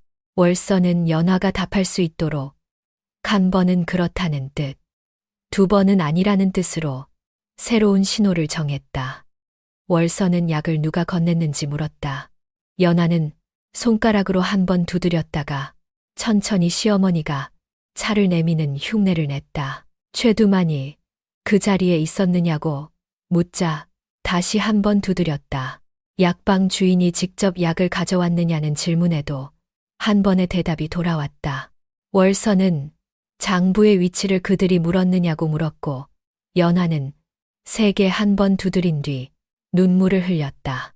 그 순간 방 안에 있던 농부 부부는 단순한 실수가 아니라 계획된 일이었음을 깨달았다. 연화는 손을 들어 목을 가리키고 다시 입술과 가슴을 짚었다. 약을 마신 뒤 혀가 굳고 숨이 약해졌음을 표현하려는 것이었다. 이어 두 손을 모아 머리 옆에 대고 죽은 척 누운 뒤 손가락으로 바닥을 2번 긁었다. 월서는 연화가 의식은 있었으나 몸을 움직일 수 없었고 사람들이 죽었다고 말하는 모든 소리를 들었다는 뜻으로 이해했다. 농부의 아내는 산 사람이 자신의 장례를 듣고 관에 갇혀 있었다는 사실을 생각하며 입을 틀어막고 울었다. 월서는 남편의 장부가 어디 있는지 다시 물었다. 연화는 눈을 감고 오래 기억을 더듬었다. 남편이 죽기 전 붉은 실을 쥐고 있었던 일, 위패 앞에서 손가락으로 바닥을 3번 두드렸던 일, 시숙이 유품을 빼앗아갔던 장면이 차례로 떠올랐다. 그러나 독의 영향으로 생각이 흐릿해 정확한 위치를 떠올릴 수 없었다. 그녀는 손목에 무언가를 감는 식도를 하고 손가락으로 네모난 물건의 바닥을 가리킨 뒤 힘없이 고개를 흔들었다. 다음 날 아침 월서는 다시 관을 살피기 위해 느티나무 아래로 갔다. 관은 마을 사람들의 감시 아래 그대로 놓여 있었다. 안쪽 벽에는 연화가 손톱으로 긁은 자국이 여러 곳 남아 있었고 수위가 닿았던 모서리에는 붉은 실 한 가닥이 끼어 있었다. 그것은 수위에 사용된 흰 실도 상여 장식의 굵은 끈도 아니었다. 가늘고 선명한 붉은 실은 월선이 오래전 연화의 손목에 묶어주었던 매듭과 같은 종류였다. 월선은 실을 손바닥에 올리고 길이와 매듭 자국을 살폈다. 한쪽 끝에는 나무 가시에 걸려 끊어진 흔적이 있었고 다른 쪽에는 여러 번 감겼던 자국이 남아 있었다. 연화가 독을 마시기 전 어딘가에서 이 실을 풀어 손목이나 소매 안에 감춰 두었을 가능성이 있었다. 그러나 관 속에 들어오며 우연히 떨어진 것인지 일부러 단서로 남긴 것인지는 알 수 없었다. 월서는 실 끝에서 오래된 향나무 냄새를 맡았다. 향나무는 최씨 집안에서 위패를 만드는 데 사용하는 재료였다. 특히 죽은 남편의 위패는 마을에서 가장 솜씨 좋은 목수가 향나무로 새겼다고 알려져 있었다. 월서는 연화가 어젯밤 손가락으로 네모난 물건의 아래쪽을 가리킨 모습을 떠올렸다. 남편이 마지막에 붉은 실을 쥐고 있었고 죽기 전 바닥을 3번 두드렸다는 사실까지 이어보니 장부나 편지가 위패 밑바닥에 숨겨졌을 가능성이 컸다. 그러나 문제가 있었다. 남편의 위패는 최씨 집안 사당 깊숙한 곳에 있었고 최두만은 이미 연화가 살아났다는 소식을 들은 뒤 집안 대문을 굳게 닫았다. 하인들은 누구도 들어오지 못하게 막았으며 밤새 무언가를 태우는 연기가 뒷마당에서 올라왔다. 월서는 그들이 증거의 위치를 알아내기 전에 사당을 뒤질 것이라 판단했다. 붉은 실이 관에서 발견되었다는 사실은 아직 누구에게도 말하지 않기로 했다. 월선이 농부의 집으로 돌아오자 연화는 전보다 또렷한 눈으로 그녀를 바라보았다. 월선은 붉은 실을 보여주며 남편의 위패를 가리키는 것이 맞느냐고 물었다. 연화의 눈동자가 크게 흔들렸고 손가락이 바닥을 세게 한 번 두드렸다.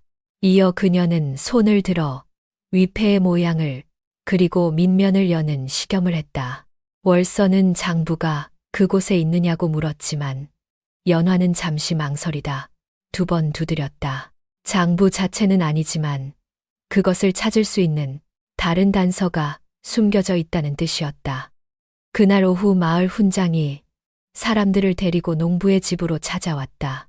그는 최씨 집안이 연화를 다시 데려가 치료하겠다고 했으며 양반과 며느리를 평민 집에 두는 것은 예법에 어긋난다고 주장했다. 월선은 관 속에 산채로 넣은 사람들이 이제 치료를 말하는 것을 믿을 수 없다고 맞섰다. 훈장은 관아의 명령이 오기 전까지 마을 질서를 자신이 책임진다며 강제로 데려가려 했지만 집 앞에는 이미 여러 농민이 모여 길을 막고 있었다. 농민들은 연화가 직접 말할 수 있을 때까지 누구도 데려가지 못한다고 했다. 12년 전 월선의 말을 듣지 않아 아이들을 잃었던 사람들도 이번에는 침묵하지 않겠다고 나섰다. 훈장은 양반가를 거스르면 소작지를 잃을 수 있다고 위협했지만 늙은 농부는 땅을 지키려다 사람을 관에 묻는다면 그 논에서 난 쌀을 먹고 살 자격도 없다고 답했다. 사람들은 두려워하면서도 물러나지 않았다. 월선은 그들의 모습을 보며 마을이 완전히 달라졌다고 믿지는 않았다. 사람들은 진실을 위해서가 아니라 관 속의 두드림을 직접 들었기 때문에 움직였을 수도 있었다.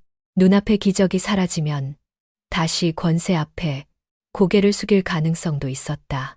그래서 월선은 감정과 소문만으로 사건을 판단하지 않고 약과 관, 장례시간, 위패, 붉은 실이 가리키는 증거를 하나씩 모으기로 했다.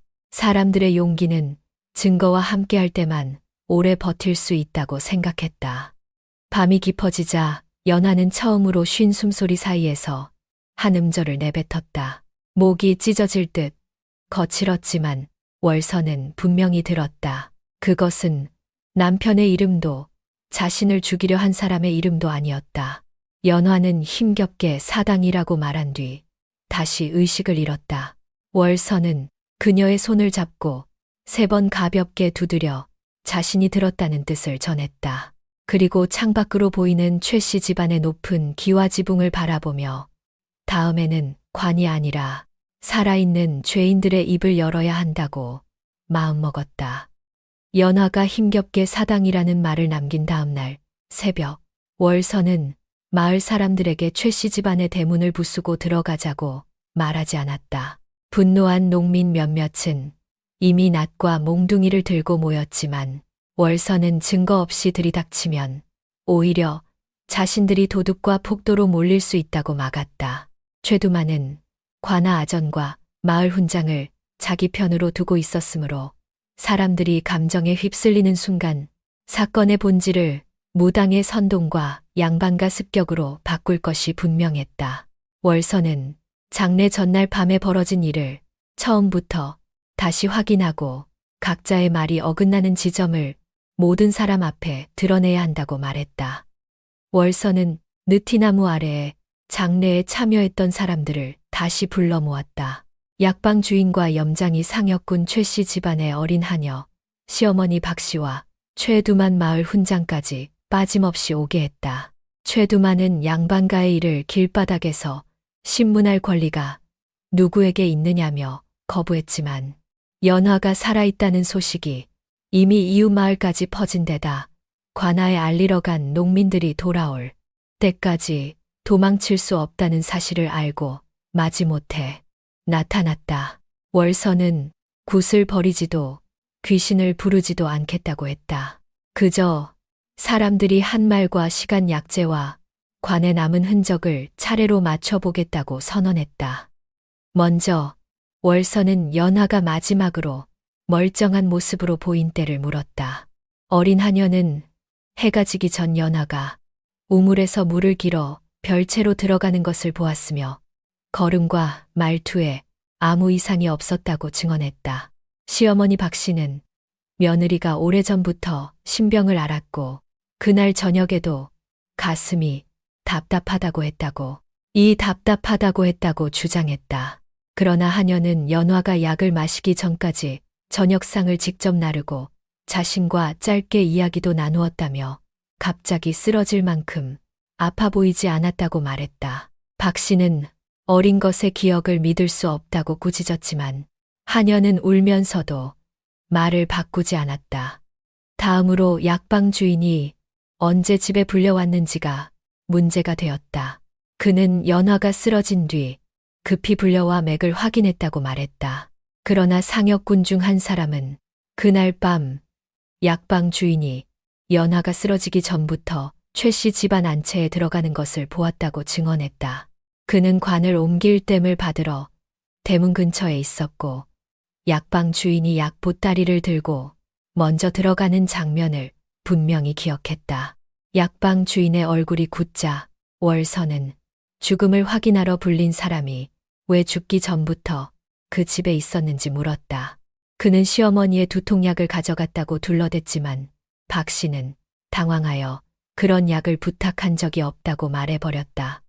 월선은 사람들이 보는 앞에서 연화가 마신 약과 비슷한 냄새가 남은 약재를 꺼냈다. 어린 하녀가 부엌 아궁이 엽제 속에 숨겨두었던 약찌꺼기였다. 하녀는 연화가 쓰러진 뒤 최두만이 약그릇을 깨뜨려 태우라고 명했지만 이상한 생각이 들어 젖은 천에 싸서 몰래 숨겼다고 했다. 월선은 찌꺼기에서 동말풀씨와 천남성 가루 사람을 깊이 잠들게 하는 약초를 골라냈다. 각각은 의술에 쓰일 수 있었지만 세 가지를 일정한 양으로 섞으면 의식은 남은 채 팔다리와 혀를 마비시키고 숨과 맥을 약하게 만들 수 있었다. 약방 주인은 월선이 약재를 바꾸어 넣었을 가능성을 제기했다. 월선은 그 말에 바로 반박하지 않고 마을 사람들에게 작은 닭 한 마리를 가져오게 했다. 그녀는 약 찌꺼기를 그대로 먹이지 않고 같은 약재를 훨씬 적은 양으로 다시 섞어 물에 풀었다. 닭이 해를 입지 않도록 해독약과 따뜻한 물도 준비해 두었다. 사람들은 무당의 술법을 보게 될 것이라 생각했지만 월선은 자신이 하는 모든 과정을 약방 주인에게 직접 확인하게 했다. 약재의 이름과 양을 입으로 말하고 하녀와 농부가 옆에서 지켜보게 했다. 닭이 약물을 조금 마신 뒤 처음에는 아무 일도 일어나지 않았다. 그러나 잠시 지나자 다리가 풀리고 날개가 쳐졌으며 눈은 떠 있는데도 몸을 움직이지 못했다. 숨은 가늘어져 멀리서는 죽은 것처럼 보였다. 월선이 따뜻한 천으로 감싸고 해독약을 먹이자 시간이 흐른 뒤 닭은 천천히 고개를 들었다. 사람들 사이에서 탄식이 터져 나왔다. 연화가 관 속에서 겪은 일이 눈앞에서 다시 나타난 것이다. 월선은 이 약이 귀신을 부르는 물건이 아니라 산 사람을 죽은 것처럼 만드는 독이며 양을 조금만 잘못 맞췄다면 연화는 관 속에서 정말 숨졌을 것이라고 설명했다. 약방 주인은 더 이상 평범한 진정제라고 우길 수 없었다. 그는 자신이 약을 조제한 것은 맞지만 최두만이 연화를 잠시 재우기만 하면 된다고 말했다고 변명했다. 최두만은 즉시 거짓말이라며 그를 꾸짖었으나 약방 주인은 품속에서 은전 하나를 꺼내 보였다. 은전 가장자리에는 최 씨 집안의 창고 물품을 표시할 때 쓰는 작은 매화 문양이 새겨져 있었다. 최두만이 약을 만들기 전 성금으로 건넨 것이며 연화가 장부의 위치를 말하지 않으면 약을 먹여 죽은 사람처럼 만든 뒤 관에 넣으라고 명했다고 털어놓았다. 사람들이 분노하여 최두만에게 달려들려 하자 월선은 지팡이로 길을 막았다. 한 사람의 자백만으로 모든 죄를 판단하면 또다시 소문과 감정에 휩쓸릴 수 있다고 했다. 약방 주인에게는 어째서 그런 명령을 따랐는지 계속 말하게 했다. 그는 최 씨 집안에서 빌린 돈이 많았고 거절하면 약방과 가족을 모두 잃을 것이라는 협박을 받았다고 했다. 그러나 월선은 두려움이 있었다고 해서 사람을 산 채로 묻는 약을 만든 책임까지 사라지는 것은 아니라고 말했다. 약방 주인은 얼굴을 감싸고 주저앉았다. 이후 염장이가 불려 나왔다. 그는 처음에는 약방 주인이 죽음을 확인했으므로 자신은 수의를 입히고 관을 닫았을 뿐이라고 했다. 월선은 연화의 몸이 굳지 않았고 눈가에 눈물이 맺혔으며 손가락이 움직이는 것을 보지 않았느냐고 물었다. 염장이는 입술을 떨다가 마침내 모든 사실을 인정했다. 그는 연화의 팔이 아직 따뜻하고 손가락 관절도 부드럽다는 것을 알았다. 관 뚜껑을 덮기 직전 연화의 검지가 아주 작게 움직이는 것도 보았다. 하지만 최두만이 은전 주머니를 내밀며 가족의 땅을 빼앗겠다고 위협하자 침묵했다. 월서는 염장이에게 관 속에서 손톱 자국이 발견되었다는 사실을 상기시켰다. 그는 그 말을 듣자 고개를 들지 못했다. 자신이 조금만 용기를 냈다면 연화는 밤새 어둠 속에서 숨을 아끼며 관을 두드리지 않아도 되었을 것이라며 울었다. 월서는 그에게 죄가 없다고 위로하지 않았다. 다만 지금 진실을 말한 것이 늦었어도 다른 사람의 침묵을 깨뜨리는데 도움이 될 수 있다고 했다. 마을 사람들은 약방 주인과 염장이가 모두 악한 마음만으로 움직인 것은 아니었지만 두려움과 이익 때문에 눈앞의 생명을 외면했다는 사실을 보게 되었다. 월서는 장례가 준비된 시각도 따졌다. 관을 만든 목수는 전날 낮부터 최 씨 집안의 주문을 받아 작업했다고 증언했다. 그때 연화는 아직 우물에서 물을 채고 집안일을 하고 있었다. 최두만은 집안의 늙은 친척을 위해 미리 만든 관이라고 둘러댔지만 목수는 관의 크기를 젊은 여인의 신장에 맞추라는 구체적인 지시를 받았다고 했다. 더구나 수의를 준비한 포목상도 해가 지기 전 연화의 키와 체격을 들었다고 증언했다. 연화가 약을 마시기 전부터 장례가 계획되어 있었음이 분명해졌다. 박 씨는 아들이 모든 일을 꾸몄으며 자신은 며느리가 정말 병으로 죽은 줄 알았다고 울었다. 그러나 어린 하녀는 박 씨가 직접 약그릇을 연화에게 내밀었고 쓰러진 뒤에도 맥을 살피지 않은 채 이제 장부의 위치만 찾으면 된다고 말했다고 증언했다. 박 씨는 하녀가 월선에게 사주받았다고 소리쳤지만 연화가 머물고 있는 농부의 집에서 붉은 실 한 가닥이 증거로 나오자 얼굴이 굳었다. 월선은 그 실에서 향나무 냄새가 났고 연화가 의식을 되찾은 뒤 사당을 가리켰다는 사실을 밝혔다. 최두만은 그 말을 듣자 하인들에게 당장 집으로 돌아가라고 눈짓했다. 그러나 마을 농민들이 길을 막았다. 월선은 모두가 보는 앞에서 최 씨 집안 사당을 확인하자고 제안했다. 훈장은 양반가의 사당을 함부로 여는 것은 예법에 어긋난다고 말했지만 늙은 농부는 죽은 이를 기리는 장소가 산 사람을 죽인 증거를 감추는 데 쓰였다면 먼저 더럽힌 것은 그 집안이라고 맞섰다. 마을 사람들의 시선이 훈장에게 향하자 그는 더 이상 최두만 편에 서서 막지 못했다. 최 씨 집안 대문에 도착했을 때 뒷마당에서는 검은 연기가 오르고 있었다. 하인 몇 명이 장부와 종이를 아궁이에 던지고 있었으나 미리 돌아온 농민들이 물을 끼얹어 불을 껐다. 반쯤 탄 문서에는 곡식의 수량과 여러 고을 이름과나 인장이 남아 있었다. 최두만은 오래된 집안 장부를 정리한 것뿐이라고 했지만 왜 관 속에서 소리가 난 직후 급히 태웠는지 설명하지 못했다. 월서는 탄 종이를 모두 젖은 천 사이에 넣어 보관하게 한 뒤 사당으로 향했다. 사당 문은 안쪽에서 단단히 잠겨 있었다. 최두만은 열쇠를 잃어버렸다고 주장했지만 박 씨의 허리춤에서 작은 제쇠 열쇠가 발견되었다. 박 씨는 며느리가 남편의 위패를 훔쳐 달아나려 했기에 보호하려 한 것이라고 말했다. 월서는 문을 열기 전 연화를 데려와야 한다고 했다. 몸이 아직 약했으나 어떤 위패와 물건을 살펴야 하는지는 연화만이 정확히 알 수 있었기 때문이다.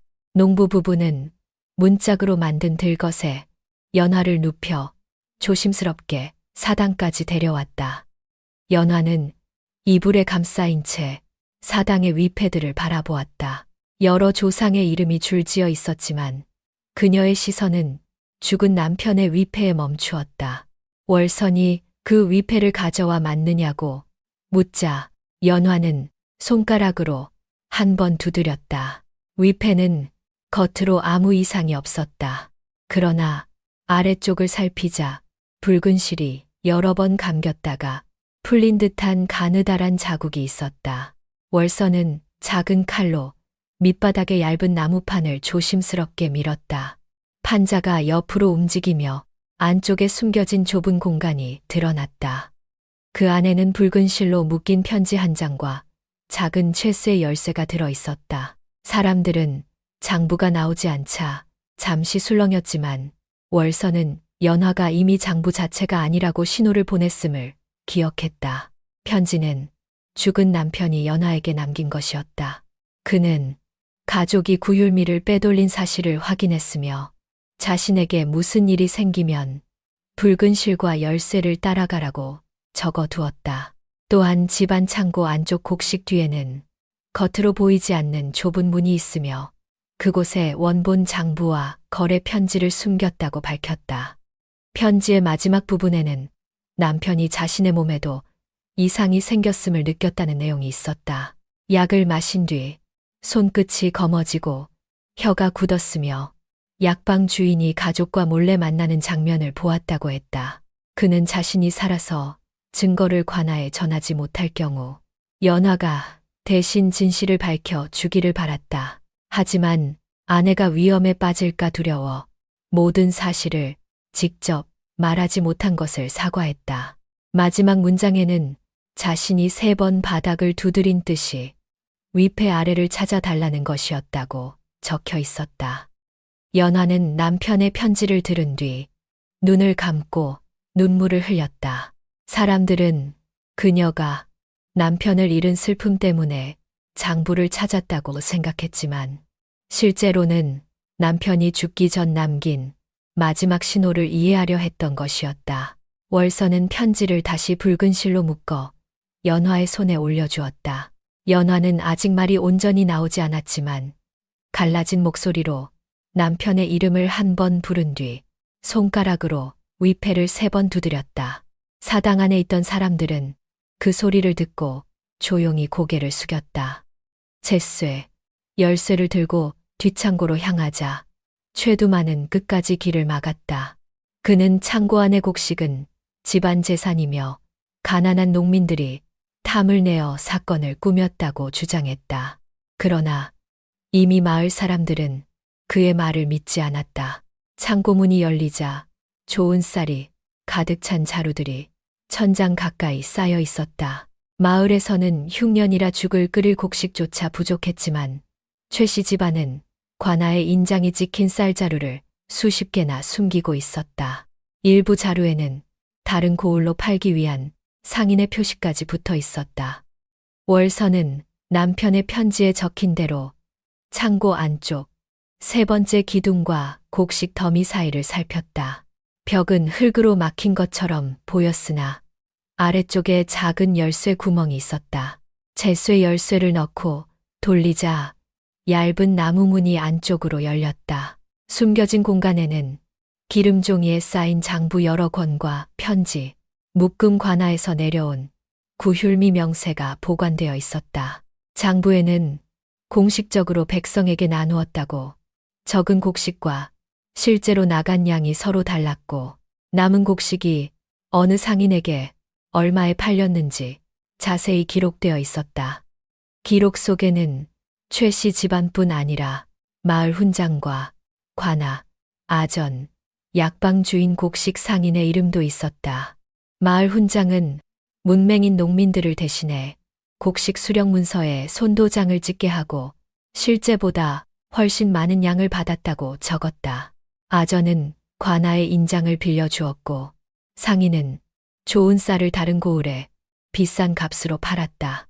약방 주인은 썩은 곡식을 먹고 병든 사람들에게 제대로 된 약 대신 오래된 약재를 내주었다. 각자가 조금씩 이익을 취하는 동안 가난한 사람들은 같은 곡식을 2번 빼앗겼다. 가장 오래된 장부는 12년 전 역병이 돌았던 해의 것이었다. 좋은 구휼미는 대부분 최씨 집안 창고와 상인에게 넘어갔고 창고 바닥에서 습기를 먹어 곰팡이가 핀 묵은 곡식이 가난한 집에 대신 배급되었다. 월선이 병든 아이들의 집에서 발견했던 검은 쌀과 같은 기록이었다. 장부 한쪽에는 월선이 썩은 곡식을 문제 삼았으므로 마을에서 내쫓아야 한다는 짧은 메모가 남아 있었다. 최씨 집안의 인장과 마을 훈장의 서명이 함께 찍혀 있었다. 마을 사람들은 그 기록을 보는 순간 12년 전 자신들이 저지른 일을 떠올렸다. 아이들이 열에 시달릴 때 월선은 썩은 곡식을 버리라고 외쳤지만 그들은 오히려 그녀의 오두막을 부수고 돌을 던졌다. 월선이 떠난 뒤 병이 줄어든 것을 저주가 끝난 증거라 여겼지만 실제로는 몰래 곡식을 버리고 물을 끓여 먹었기 때문이었다. 아이를 잃은 농부는 장부 앞에 무릎을 꿇고 자신이 죽인 것은 월선의 마음만이 아니라 진실을 말할 사람의 입이었다며 흐느꼈다. 최두만은 장부가 죽은 동생이 집안을 모함하기 위해 만든 위조품이라고 주장했다. 그러나 장부 사이에는 그와 박 씨가 곡식 상인에게 보낸 편지, 관아 아전의 답장, 거래 때 사용한 인장까지 함께 있었다. 더구나 남편이 죽기 전 자신의 손으로 복사해둔 장부와 원본의 숫자가 정확히 일치했다. 월선은 최두만에게 연화의 남편에게도 같은 독을 먹였느냐고 물었다. 그는 끝까지 부인했지만 약방 주인은 떨리는 목소리로 이전에도 비슷한 약을 만든 적이 있다고 자백했다. 약방 주인은 연화의 남편이 구율미 장부를 조사하기 시작하자 최두만이 병약한 몸을 더 쇠약하게 만드는 약을 지어 달라고 했다고 말했다. 처음에는 적은 양을 섞어 오래된 지병처럼 보이게 했고 남편이 관아에 가겠다고 결심한 날에는 더 강한 독을 넣었다. 약을 마신 남편은 혀가 굽고 손끝이 검어졌으며 사람들은 원래 몸이 약해 죽은 것으로 믿었다. 박 씨는 아들의 죽음을 알고도 집안과 장남을 지키기 위해 침묵했고 며느리가 장부를 찾자 같은 방식으로 없애려 했다. 박 씨는 그 말을 듣고 주저앉아 자신은 두 아들 가운데 살아있는 아들을 지키려 했을 뿐이라고 울었다. 월선은 한 아들을 지키기 위해 다른 아들의 죽음을 덮고 며느리를 산채로 묻으려 한 것이 어찌 어머니의 마음이냐고 물었다. 박 씨는 아무 대답도 하지 못했다. 연화는 들것 위에서 시어머니를 바라보았지만 원망을 쏟아내지 않았다. 다만 손가락으로 관을 두드리듯 나무판을 3번 쳤다. 그 소리는 자신의 생명을 가족의 명예보다 가볍게 여긴 사람들에게 보내는 마지막 증언처럼 창고 안에 울렸다. 마을 훈장은 자신이 장부에 이름을 올린 것은 최 씨 집안의 강요 때문이며 실제 곡식을 훔친 적은 없다고 변명했다. 그러나 장부에는 그가 대가로 받은 논과 소의 수가 적혀 있었다. 농민들은 자신들에게 예법과 충성을 가르치던 사람이 뒤에서는 굶주린 사람의 곡식을 나누어 가졌다는 사실에 분노했다. 훈장은 질서를 지키기 위해 한 일이라고 했지만 늙은 농부는 약한 사람만 입을 다물게 하는 질서는 도둑들이 나눈 약속에 지나지 않는다고 말했다. 멀리 관아의 소식을 전하러 갔던 농민들이 마침내 포졸들과 함께 돌아왔다. 현감은 관 속에서 산 사람이 발견되었다는 말을 처음에는 믿지 않았지만 독이 든 약찌꺼기와 반쯤 탄 장부 조각을 보고 직접 조사를 명했다. 포졸들은 최두만과 박씨 약방 주인 염장이 마을 훈장 관련 하인들을 각각 떨어뜨려 세우고 도망치지 못하게 했다. 원본 장부와 편지, 인장 남편의 유서는 모두 관아의 봉함 속에 들어갔다. 최두만이 포졸에게 끌려가면서도 월선을 향해 저주받은 무당 때문에 마을이 무너질 것이라고 외쳤다. 월선은 그를 바라보며 자신은 마을을 무너뜨린 적이 없다고 답했다. 이미 썩어있던 곡식과 거짓말로 세운 집이 진실 앞에서 스스로 내려앉았을 뿐이라고 했다. 사람들은 12년 전과 같은 말을 들었지만 이번에는 돌을 던지지 않았다. 누구도 고개를 들지 못한 채 월선 앞에서 길을 비켰다. 연화는 남편의 위패와 편지를 품에 안고 다시 농부의 집으로 돌아갔다. 그녀의 목소리는 아직 약했고 몸도 혼자 앉기 어려웠지만 관 속에서 느꼈던 어둠은 조금씩 걷히고 있었다. 월선은 연화의 손목에 관에서 발견한 붉은 실을 다시 묶어주었다. 끊어진 부분이 있어 예전처럼 아름다운 매듭은 만들 수 없었지만 연화는 그 거친 실을 오래 바라보았다. 그것은 죽음의 증거가 아니라 살아남았다는 표식이 되었다. 그날 해가 저물 무렵 마을 사람들은 느티나무 아래에 버려진 관을 바라보며 누구도 가까이 가지 못했다. 관은 원래 죽은 이를 묻기 위한 물건이었지만 이제는 한 집안의 욕심과 약방 주인의 두려움, 염장이의 침묵, 훈장의 거짓 마을 사람들의 편견을 모두 담고 있는 듯했다. 월선은 관 뚜껑 위에 손을 올리고 천천히 3번 두드렸다. 이번에는 안에서 답하는 소리가 없었다. 살아있는 연화가 이미 어둠 밖으로 나왔기 때문이다.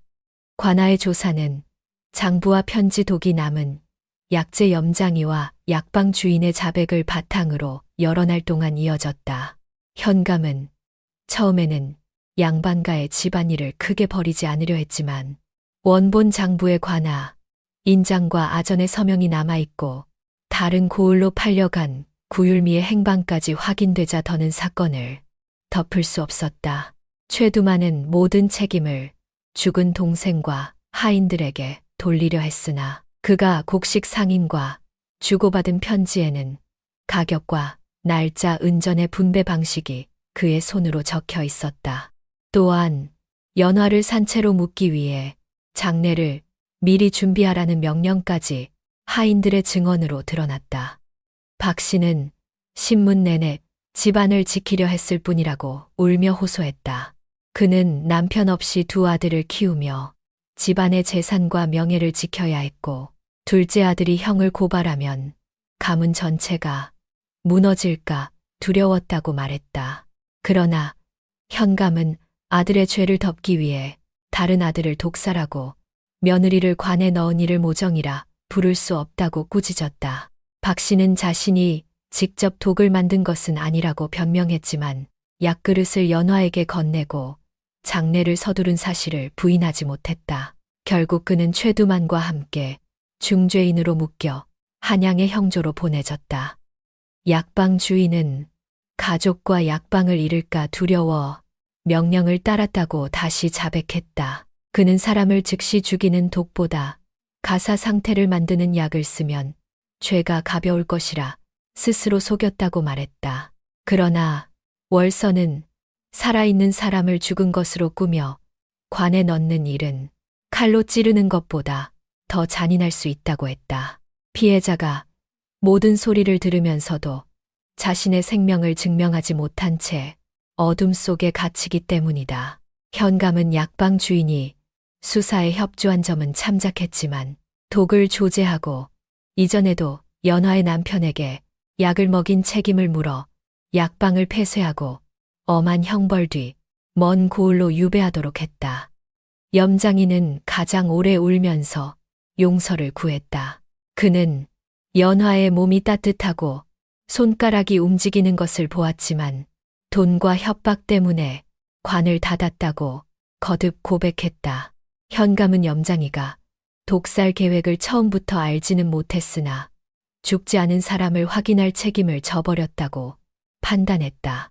그는 일정 기간 관아에 노역을 하며 홀로 남은 시신과 가난한 이들의 장례를 돈 없이 치르게 하는 벌을 받았다. 염장이는 그 벌을 달게 받겠다고 했고 앞으로는 아무리 높은 집안이 재촉해도 몸의 온기와 맥을 충분히 확인하기 전에는 관을 닫지 않겠다고 맹세했다. 마을 훈장과 관아, 아전도 죄를 피하지 못했다.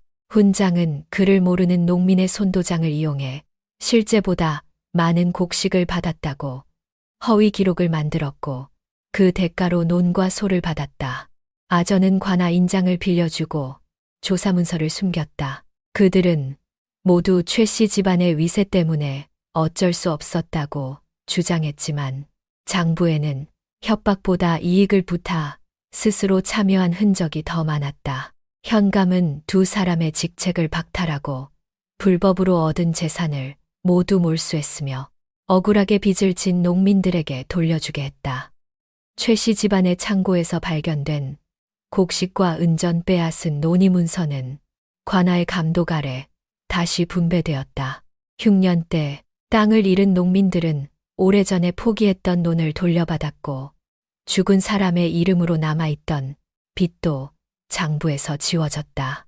다른 고을 상인에게 팔린 곡식값까지 추적하여 일부는 과부와 고아 늙은이들에게 먼저 나누었다. 현감은 이번 일을 계기로 한 집안이 구휼 및 창고와 장부를 동시에 관리하지 못하게 했으며 마을 대표와 관아 관리가 함께 수량을 확인하도록 새로운 규칙을 세웠다.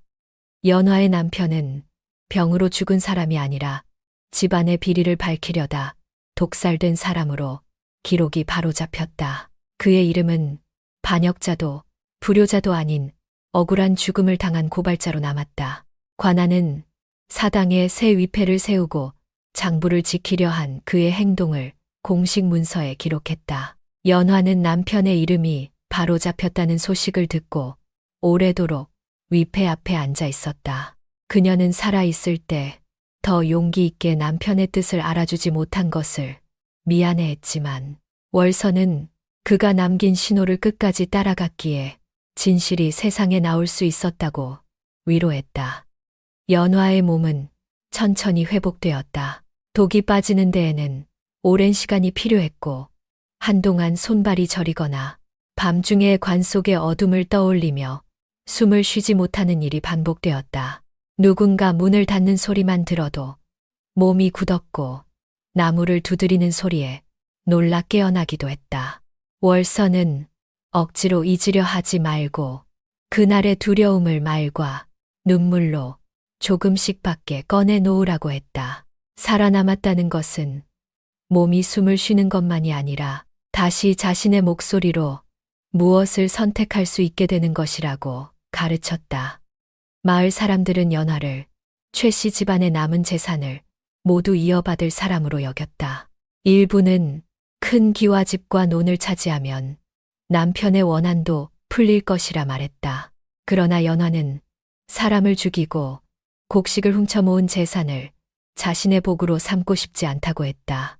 관아가 정당하게 돌려준 남편 몫의 논 일부만 남기고 가장 큰 곡식 창고는 마을 공동 창고로 내놓았다.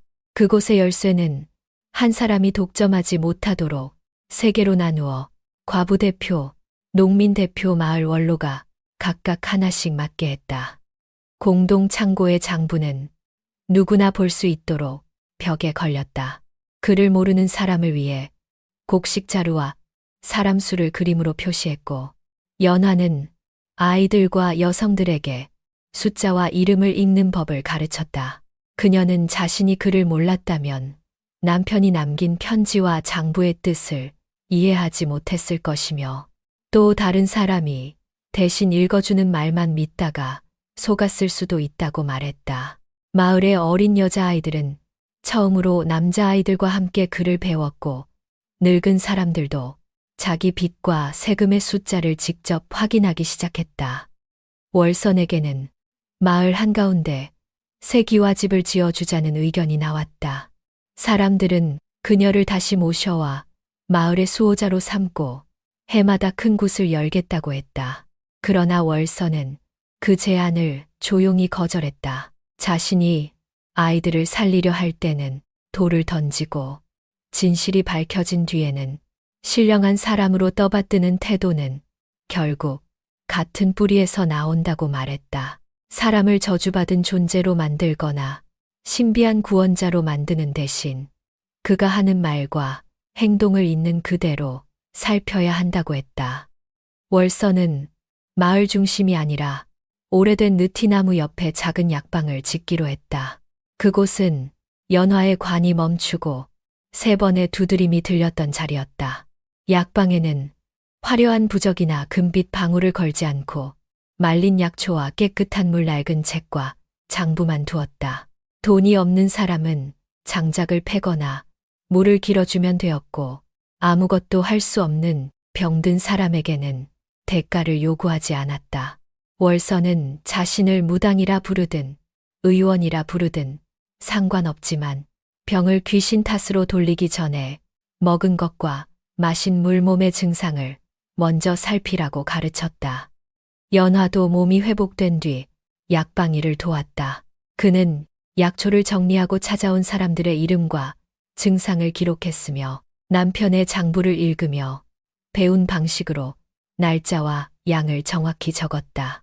특히 집안에서 학대받거나 억울한 일을 겪는 여인들이 남의 눈을 피해 찾아오면 곧바로 돌아가라고 하지 않고 먼저 이야기를 끝까지 들어주었다. 어떤 이는 맞고도 넘어졌다고 거짓말해야 했고 어떤 이는 재산을 빼앗기고도 집안의 명예 때문에 침묵했다. 연하는 그들의 두려움을 자신의 관 속 어둠처럼 이해했다.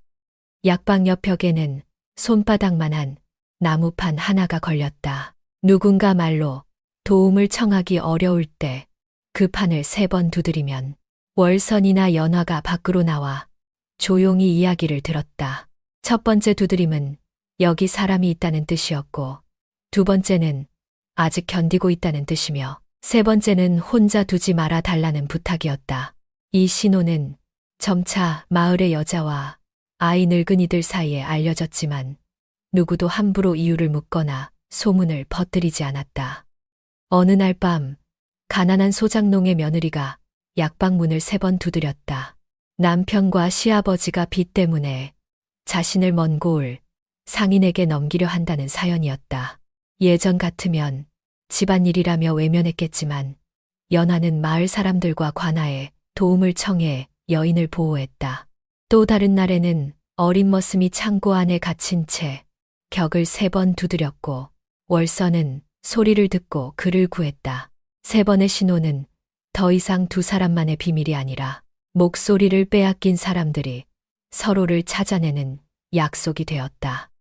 마을 사람들은 월선에게 용서를 구하기 위해 여러 차례 찾아왔다. 12년 전 돌을 던졌던 사람들은 쌀과 비단을 들고 무릎을 꿇었다. 월선은 물건을 받지 않았지만 그들을 쫓아내지도 않았다. 용서는 한 번의 절이나 선물로 끝나는 것이 아니라 다음에 약한 사람이 비난받을 때 침묵하지 않는 행동으로 증명해야 한다고 말했다.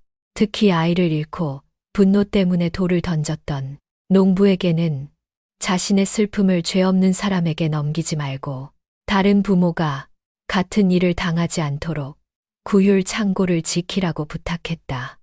그 농부는 이후 공동 창고의 곡식을 가장 엄격하게 관리하는 사람이 되었다. 그는 자루 하나가 나갈 때마다 직접 수량을 확인하고 가난한 집이 눈치를 보지 않도록 밤에도 창고를 열었다. 누군가 월선이 과거를 잊지 못해 마을 사람을 벌준다고 말하면 그는 오히려 자신들이 잊어서는 안 된다고 답했다. 월선은 복수하지 않았지만 사람들은 그녀가 겪은 일을 기억함으로써 같은 죄를 반복하지 않을 책임이 있었다. 그렇게 마을의 속죄는 말보다 일상의 작은 행동으로 이어졌다. 연화는 시어머니 박 씨를 마지막으로 만나기 위해 형조로 떠나기 전 갇혀있던 감옥을 찾았다. 박 씨는 며느리의 얼굴을 보자 처음에는 용서를 구하지 못하고 자신도 집안과 장남에게 끌려간 피해자였다고 변명했다. 연화는 시어머니를 미워하는 마음이 없다고 거짓말하지 않았다. 관 속에서 들었던 곡소리와 못 박는 소리를 평생 잊지 못할 것이라고 말했다. 그러나 자신은 그 기억 때문에 또 다른 사람을 관에 넣는 삶을 살고 싶지 않으며 박 씨가 죄를 인정하고 남은 세월 동안 죽은 아들의 이름 앞에서 진실하게 참회하기를 바란다고 했다. 박 씨는 그제야 자신이 지키려 한 것이 가족이 아니라 체면과 재산이었다는 사실을 인정했다. 그는 둘째 아들이 독에 쓰러지는 모습을 보고도 장남을 잃을까 두려워 눈을 감았고 며느리에게 같은 약을 먹이며 이미 돌아갈 길을 잃었다고 생각했다고 울었다. 연하는 그의 손을 잡지 않았지만 마지막까지 말을 들어주었다. 감옥을 나선 뒤 월선은 용서했느냐고 묻지 않았다. 연화 역시 답하지 않았다. 어떤 상처는 용서라는 한마디보다 다시는 같은 일을 반복하지 않는 삶으로 다루어야 했기 때문이다. 몇 해가 흐르자 솔개울 마을은 이전과 다른 모습으로 변했다. 흉년이 들어도 공동 창고의 곡식은 장부에 따라 공평하게 나뉘었고 배급을 받은 사람의 이름과 양이 모두 공개되었다. 마을 훈장을 대신해 새로 그를 가르치는 이는 농민의 아이와 여자아이를 구분하지 않았다. 관아 아전도 한 사람의 인장만으로 곡식을 옮길 수 없게 되었으며 다른 고을에서 들어온 수레는 여러 사람이 함께 확인했다. 사람들은 제도가 귀찮다고 불평하기도 했지만 한 사람에게 모든 열쇠를 맡겼을 때 어떤 일이 벌어졌는지 잊지 않았다. 매년 연화가 관에서 살아나온 날이 되면 마을에서는 화려한 굿이나 잔치를 열지 않았다. 대신 느티나무 아래 큰 솥을 걸고 굶주린 나그네와 과부 고아들에게 따뜻한 죽을 나누었다. 아이들은 12년 전 썩은 곡식 때문에 죽은 이들의 이름을 읽었고 어른들은 월선을 쫓아냈던 일을 숨기지 않고 이야기했다. 잘못을 감추면 후손은 자신들이 늘 옳았다고 믿게 되고 그 믿음이 다시 다른 약한 사람을 희생시킬 수 있기 때문이었다. 느티나무 아래에는 연화를 산채로 묻으려 했던 관의 나무 한 조각도 남겨졌다. 사람들은 그것을 저주받은 물건이라 태우자고 했지만 연화는 약방벽에 걸어두었다. 나무에는 그녀가 손톱으로 긁은 짧은 자국 3줄이 남아 있었다.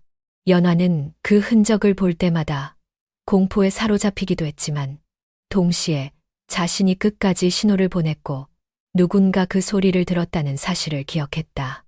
그것은 죽음의 흔적이 아니라 침묵 속에서도 포기하지 않은 생명의 기록이었다.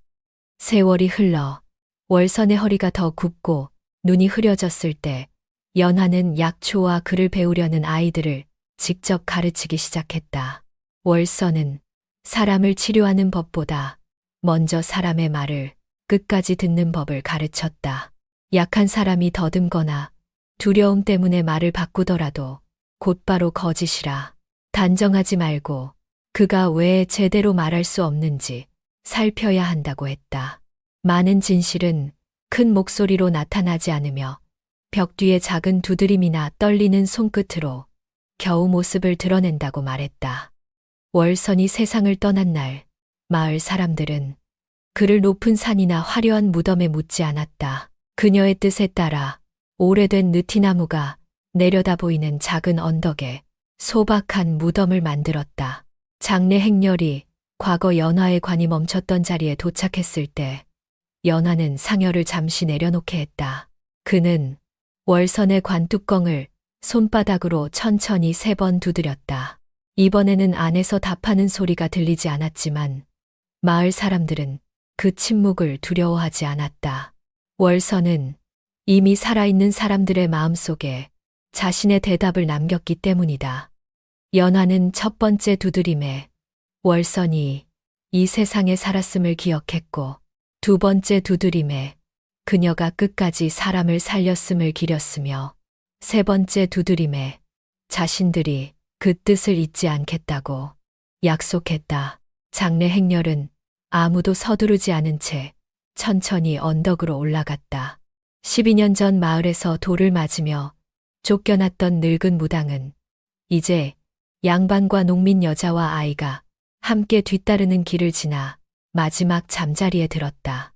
그 뒤 솔개울 사람들은 가장 무서운 관은 나무로 만든 상자가 아니라고 이야기했다. 사람의 말을 듣지 않는 편견, 힘 있는 자의 눈치를 보며 생명을 외면하는 침묵, 집안의 체면을 진실보다 앞세우는 욕심이야말로 살아있는 사람을 가두는 관이었다.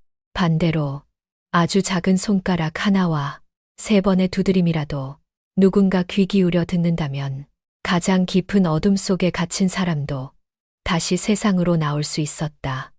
오래된 느티나무 아래를 지나던 나그네들은 바람이 부는 밤이면 나무판에서 3번의 소리가 들린다고 말했다. 어떤 이는 그것을 죽은 무당의 혼이라 했고 어떤 이는 관 속 과부의 원한이라 했다. 그러나 마을 사람들은 그 소리를 두려워하지 않았다.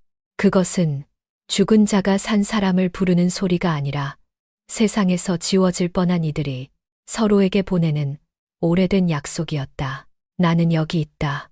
나는 아직 살아있다. 그러니 나를 혼자 두지 말아라.